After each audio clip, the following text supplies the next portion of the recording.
Hello everyone, Andy Wolverton here at Journeys in Darkness and Light with the new releases in film noir and neo-noir for October 2023.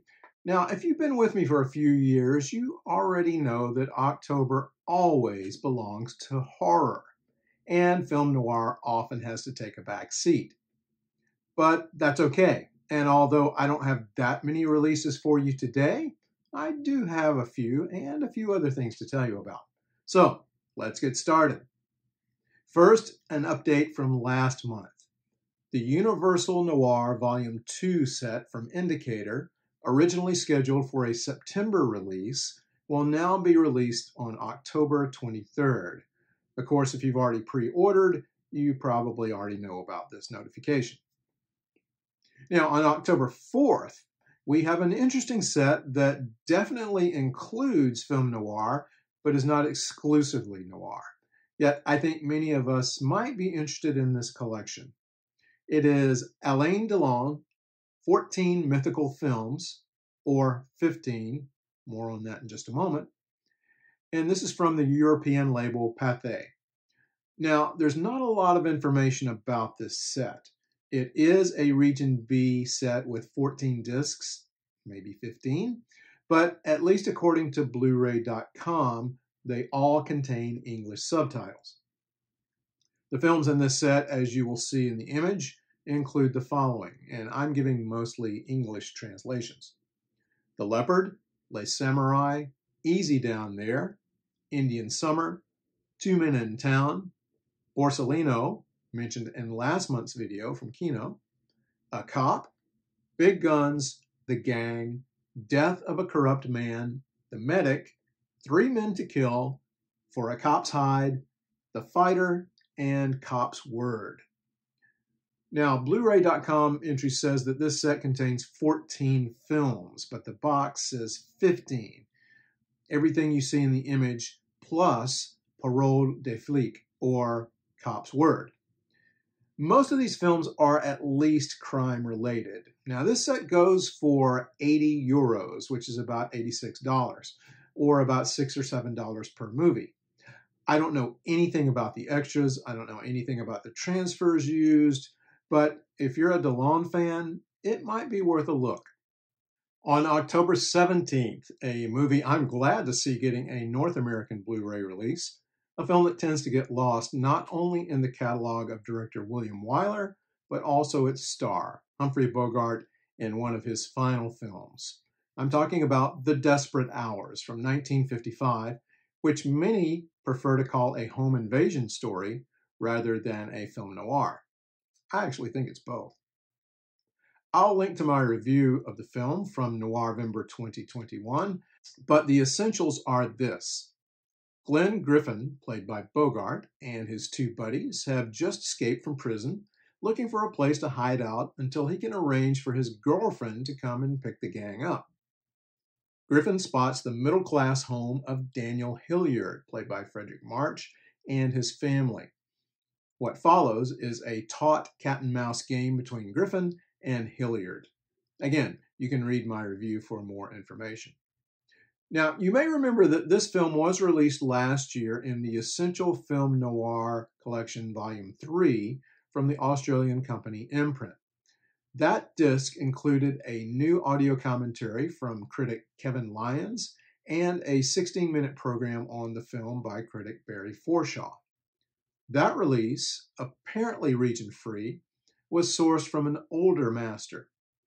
This new disc from Arrow is a Region A release and struck from a new 6K restoration from the original VistaVision negative, which includes a new audio commentary by film historian Daniel Kramer, a new appreciation of the film called Trouble in Suburbia with Jose Arroyo, associate professor in film and television studies at the University of Warwick, The Lonely Man, a new visual essay by Eloise Ross, co-curator of the Melbourne Cinematheque, scaled down and ratcheted up a new audio interview with Catherine Wyler, daughter of director William Wyler, and a booklet with new writing on the film by Philip Kemp and Neil Sinyard. And on October 24th, Warner Archive slips in a neo-noir from 1998, Palmetto, directed by Volker Schlorndorff. Woody Harrelson plays Harry, an ex-con who gets wrapped up in a fake kidnapping scheme concocted by a mysterious woman, played by Elizabeth Shue. It sounds like pretty standard stuff, but opinions are mixed on this one, and I haven't seen it. So I would say approach with caution. No extras except for a trailer. Now, as far as new releases go in October, that's it. That's all I got for you. But I do have more. Don't forget, there is the Noir City DC Film Festival at the AFI Silver Theater and Cultural Center in Silver Spring, Maryland, October 13th through 26th. Now, Eddie Muller will be there for the first weekend, October 13th through 15th. And for the second weekend, October 20th through 22nd, we'll welcome Foster Hirsch. Eddie will be there with his two newest books, Eddie Muller's Noir Bar, Cocktails Inspired by the World of Film Noir, and his latest, Kid Noir, Kitty Farrell and the Case of the Marshmallow Monkey. How can you say no to that?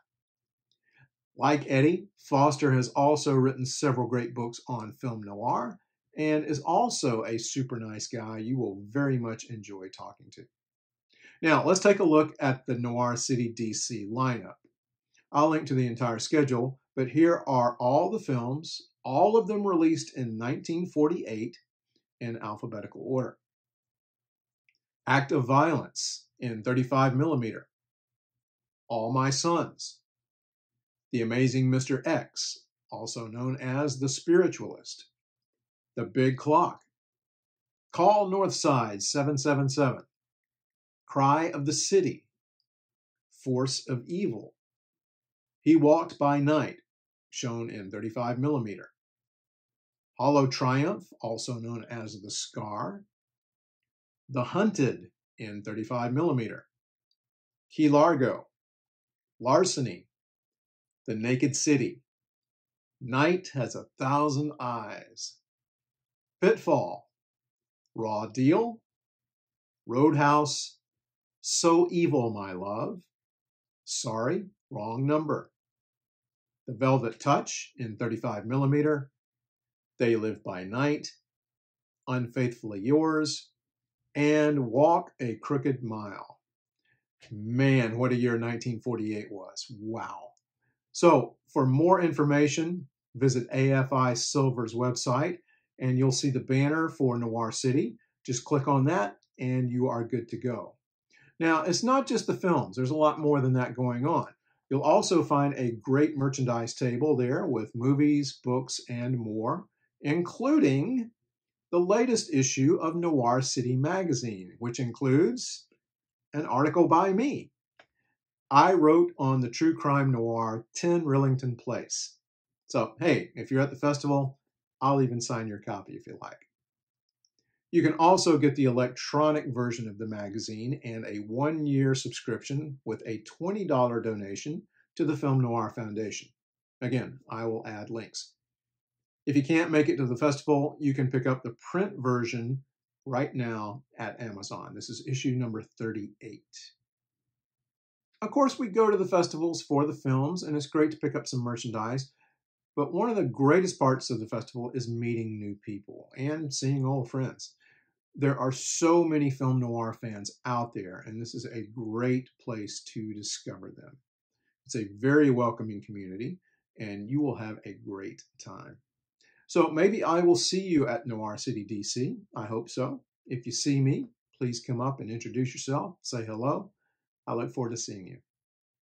That's going to do it for this video. And remember that release dates often change, and if they do, I will let you know. Also, if you know of any titles that I've missed, drop me a line. And finally, if you enjoy these videos and would like to express your appreciation, you can buy me a coffee. Here's how you can do that. And I would like to thank my newest supporters, Michael W., John N., and Kim D. Many thanks. Until next time, everyone take care, stay safe, and watch some great film noir.